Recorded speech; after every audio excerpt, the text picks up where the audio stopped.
seorang ibu mengurangi rasa khawatir dan overthinking berlebihan terhadap anak-anaknya? Adakah amalan agar hati lebih tenang dan tidak gelisah tiap kali memikirkan anak-anaknya? Anak-anak itu ciptaan Allah, yang genggam Allah. Maka tugas orang tua adalah juga melayakkan diri balik lagi di hadapan pencipta anak-anak. Jadi nggak bisa kita ngarep anak-anak soleh, orang tuanya nggak berusaha soleh-soleha dulu.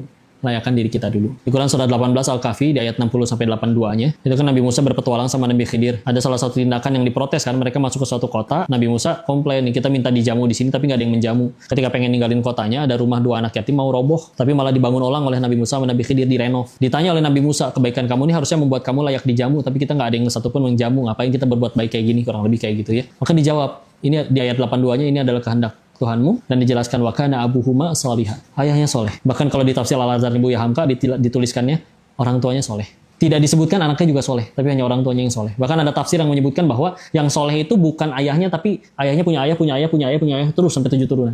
Jadi kalau ada yang suka bercanda kaya 7 turunan tuh bisa jadi dari tafsir ayat itu. Dan lihat, kita kalau bangun rumah, yang bangun siapa? Tukang. 2 anak yatim ini, rumahnya mau roboh, Allah utus 2 orang nabi untuk jadi tukangnya. Karena apa? Karena satu alasan, orang tuanya soleh. Apa andil kita buat anak kita sih? Apa kita yang bikin tangan dan kakinya? Enggak. Bahkan alisnya juga nggak bisa. Jangankan bikin anak, gambar anak aja kita jelek banget, petat-petot. Maka tenang, anak kita itu punya Allah. Tugas kita melayakkan diri di hadapan pencipta anak.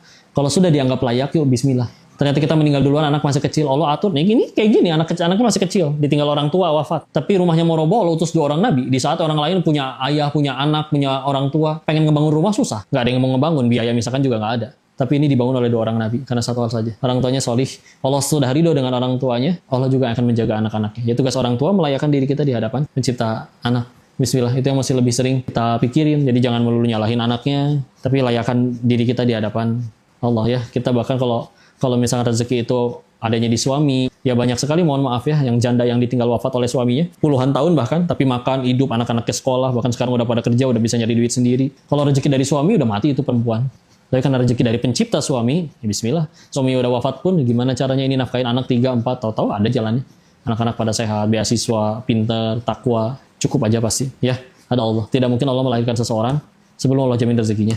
Dan tidak mungkin seseorang itu mati, saya, bapak, ibu, semua yang nonton dilarang mati sebelum semua rezeki yang Allah janjikan harus jadi milik kita. Kalau belum kita terima semua, nggak boleh mati. Jadi tenang aja ya, layakkan diri kita di hadapan pencipta anak. Wallahu a'lam bishawab.